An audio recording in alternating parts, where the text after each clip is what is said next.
Guys, this is Evan with Stock Music Musician, and today I have a really special guest, Bree Noble.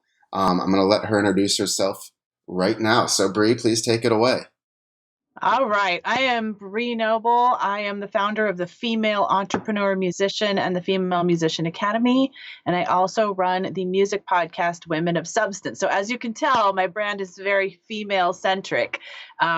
Pretty obvious from all those brand names. But I love working with female artists and helping them grow their business, learn how to market themselves, and become entrepreneurs.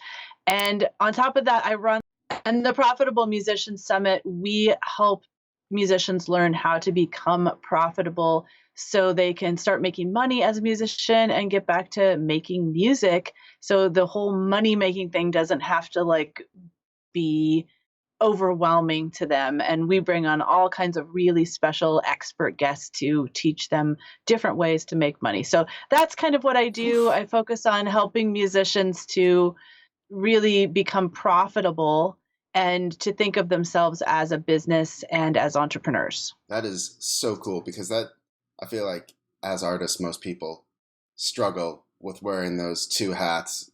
And Yeah. these days, unfortunately, or not, it's empowering to be able to wear both hats, I guess, but I think it takes a mental jump to be willing to do that. Yeah, it What? totally does. Because I think in the old days, it was like, oh, I just need to find my record deal and then someone else will handle all of that. Yeah.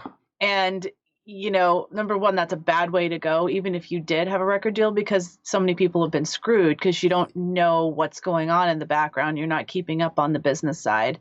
And there's just so much opportunity now to be able to run what you're doing as a business that wasn't available before.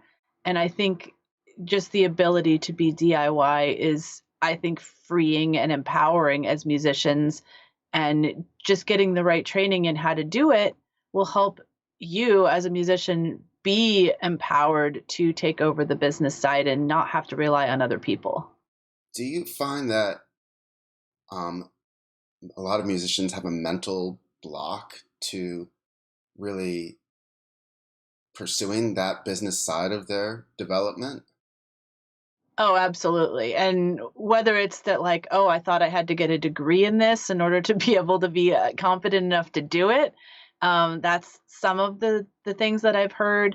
And other people, I think, are just afraid of dealing with the money side because maybe they feel like, I'm not, either I'm not worthy to get paid, because I've Uh-huh. always thought that, as if I'm going to pursue my music, I need to kind of like be a martyr and die to the passion of music and just be okay with not bringing in any money, because that whole starving artist mentality that's out there. Yes. I think maybe some artists just think that that's just what it is to be a musician. And if I started making money, then people would think I was a sellout or something. I it's like you're reading my mind because that's certainly something that I have struggled with. So, what sort of tips just for somebody trying to make this transition would you give? Somebody that has some music maybe out there, but they want to be able to afford to make more music, but they also feel like to be a legitimate artist, you can't be wanting to make money. Sort of that. How would you recommend somebody approach that transition? Oh my gosh. I mean, you just have to get into the mindset, the fact that you're a business. I Hmm. mean, can you imagine, somebody opens up a restaurant or a bakery down the street and they're not expecting to make money? Like, they're not going to survive very long, right? Right. So I always, when I would be booking myself and I would have people, give me pushback on, oh, well, we don't really pay musicians or whatever, I would be like, look, this is my full-time job. This is my business, and I can't afford to go out for less than X Yeah. number of, dollars. It's just not possible for me because of the fact that this is my full-time thing. Right. So you need to stand up for yourself, and sometimes that's saying no to gigs if Yeah. they won't pay you for them. And a lot of times, they'll respect you for doing that, because it's like, okay, you're serious. You're Right. not just some person that's just like playing around in music on the side. Like, you are a real business. And so if you have enough respect for yourself to stand up for yourself in that way, there's nobody that's going to go like, "Oh, that's ridiculous. Like you can't be a business." They're not going to react to you like that. Yeah. Um, they may say, "Oh, well, okay, we can't afford that." And that's okay. Then they're just choosing to, you know, accept a certain level of musicians, like the Right. only ones that work for free, and they're not going to be as good as the ones that are taking themselves seriously as a business. And I would encourage all of you guys out there that are playing for free, you're really doing a disservice to, the world in general Yeah. of musicians by doing that. Now, I have to offer a caveat because, when I talk about my 5 stages of music career growth, there's definitely a stage where you do play for free, but that's when you're starting out Hmm. and you're learning how to build your stage presence and, become a true entertainer and not just a musician. And at that Right. point, yes, I do think you should be playing for free because you're still learning, you're still testing things out and figuring out what is going to resonate with people. And basically, it's almost like an internship for you as a musician. And That's a then great once way you've of really looking at got it. that dialed in, and you can really confidently say that, like, I put on an amazing show. I know exactly, what I'm doing on stage at all times. I have a plan. I have a stage persona. I have stage banter that I, feel super comfortable with. And I'm not just going in between songs going, this next song is about blah, blah, blah. You've really thought about the stories you're telling and the way you're interacting with the audience. Then you can really command being paid. And at that point, if you're doing things for free, then you're doing a disservice to the musicians as a whole. But like I said, there are certain times and there are certain gigs that you do for free. And then once you get to that level, then you don't do it for free anymore. That makes a lot of sense. And is this one of the things you get into in your musician summit, or what sort of things are covered there? Oh, absolutely. And we talk about, how to get paid what you're worth for your bookings and, when there's a whole conversation in there for sure about like how to talk about what you should be paid and how to negotiate and talk about what their budget is versus what you deserve and what you're worth and all that stuff. So we definitely get into that. We get into so many different mindsets about money too, and Okay. building your business model Hmm. around ways to make money versus just like I'm a musician, like thinking out, what is my business model and what are the different streams of income that I can have. And so as we move towards a digital world, maybe you could just highlight some of the um, maybe the larger buckets that artists should be looking into besides just the live side of things. Yeah, totally. I mean, we had a whole day where we talked about sales and streaming, and obviously streaming, the money that comes in from that is a lot less, but if you have certain kinds of music that people love to stream a lot, Hmm. you can make a good deal of money from streaming. I mean, there are people, which one thing I think is really cool about streaming is it's allowing people that maybe weren't doing as well on the sales side or even the live side to suddenly be making a lot of money. People that do things like, solo piano music or Hmm. instrumental or, atmospheric, like, or just really, cool, like kind of genre specific music that maybe wouldn't be getting a lot of purchases on somewhere like iTunes, but people want that because they're looking for a certain mood of music that they can play in the background. And who cares if you're in the background, you're getting played just as much, paid just as Yes, much at Spotify, right? exactly. So I think that's good. We do talk about sales. I think that nowadays the sales really come from shows, Hmm. and I think that, CDs are still a thing, but they're a lot more effective if you're bundling them with something else because I think when people are at shows, they really want to support you, Right. but a lot of them will be like, I don't have a CD player, Yeah. but they can buy it more as like a memorabilia. And if you bundle it with something else like a t-shirt or a beer mug or a coffee cup or something that they want, then that makes it easier for them to pay you for that CD. That's really brilliant. I'm And then sure of course there's. there's lots of other streams of income that you can add, that we talked about. A couple ones that we highlighted were, of course, music licensing and doing custom songs for people, Hmm, which you can offer an opportunity with your fans to kind of partner with them in creating a song for a special occasion for them, whether it's a birthday or a anniversary or something like that. And you can charge some pretty good premium pricing for that because you're working as a songwriter there. And then also we talked about voiceovers, which I think is a great way to add an extra stream of income when you're a musician, because a lot of us already have home studios. that wow. It sounds like there's a lot of really, really interesting stuff that you covered in there, and I'm sure we're just scratching the surface. Is this something that's available all the time, or is it just like an annual event? How exactly does it work? Um, People can go purchase the All Access Pass right now. Okay. It is available at profitablemusiciansummit.com. When we do it live, there is the ability to actually watch these for free for a very limited time. Okay. But obviously that ended. That was in April, and we ended on May 1st. But you can still go purchase those recordings, and we have an amazing companion, like a 141-page companion guide that goes along with that. That has notes from all the sessions and all the really key takeaways, and some free resources from all the speakers and stuff like that. So it's a really worthwhile resource for artists to invest in. Um, that sounds incredible. I'll put the link down below for anybody that wants to check that out. Also, I was just wondering if you maybe could get into some of the unique challenges that female artists face, that you have seen in while attempting, or while helping them out, that maybe you could touch on just a little bit.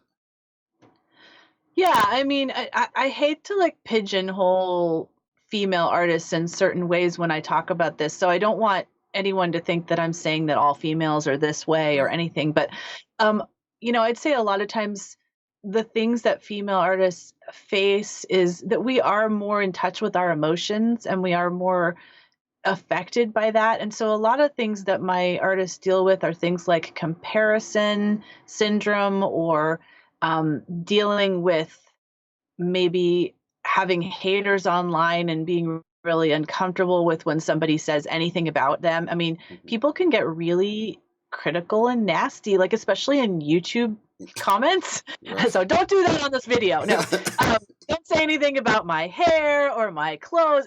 People get Yeah. really specific. Like they'll, make comments about the things that you're wearing, the way that you look, blah blah blah. And that can be really difficult for women because we take things very much to heart, and we're very emotionally in touch. A lot of times I think, I mean, I'm like, again, I'm generalizing here, but a lot of times guys will just be like whatever, and like it'll roll off of them, right? But we're very very in sync with our emotions, and sometimes that can be a bad thing because when you put yourself out there online. Like I spoke at ASCAP Expo a couple weeks ago, and this got a laugh when I said it. I said, like, I don't care if you have the most, you know, positive, like, like message that's going to help everyone. Like, there's nothing that you don't think anyone could ever have a problem with what you're doing in the world. Someone will find a problem with it. You will have a hater, you know, and so I mean, like, someone hated on USA for Africa back in the 80s when they were raising money. Someone found a way to hate on that. Yeah. Like there's going to be somebody who's going to hate on you in some way, and you just have to know that when you put yourself out there and you're actually, really getting the guts to go out there and make people see you and get attention online, that can be uncomfortable, and it will draw out a few trolls. And you have to know that when you find those, that's like a badge of honor, because that means that you actually were willing to put yourself out there enough to get that, because 99% of the people are going to love what you're doing, and there's going to be Yes. that percent, right? And Yep. so it just means that the numbers, you've gotten enough people that see you now and hear your music that you've found your 1% haters. And there, yeah, no matter that is really a a great lesson, I think, for everybody out there. But especially, I can see how the 100 people that say this is the best thing ever feels different than the Yeah. haters. Well, Yeah, and I was gonna say, like, another thing that women is important for women, I think, is community, which is why I've mhm, created the community that I have, is because women, they like to do things together. I know that whole joke about, like, how women go to the bathroom in groups. Like, I right, mean, we just really enjoy communing with each other, and we don't necessarily like being lone rangers right. and feel because we feel isolated, and we want that feedback from other people. And so I think that's what is unique about what I do, is that I provide a community where people can bounce ideas off of each other and get support. And I think that's it's really important, especially for women, to have that support along the way as we're, going through this confusing maze of the music business as a DIY, doing it on our own. Right. Having this group that understands what we're going through is it's just really important, especially for women. That I totally believe that. Before we conclude, is there anything else you want to share with the people out there watching?